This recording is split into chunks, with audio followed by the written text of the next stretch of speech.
Hello বন্ধুরা, রোজকার মতন আবার চলে এলাম আমি তোমাদের কাছে। তোমরা সকলেই কেমন আছো? আমি ভালো আছি। এই দুপুরের মেনু নিয়ে আসলাম। মূলো দিয়ে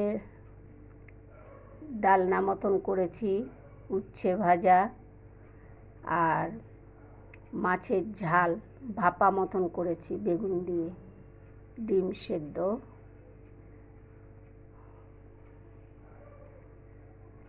তোমাদের যদি ভালো লেগে থাকে কমেন্টে জানাবে।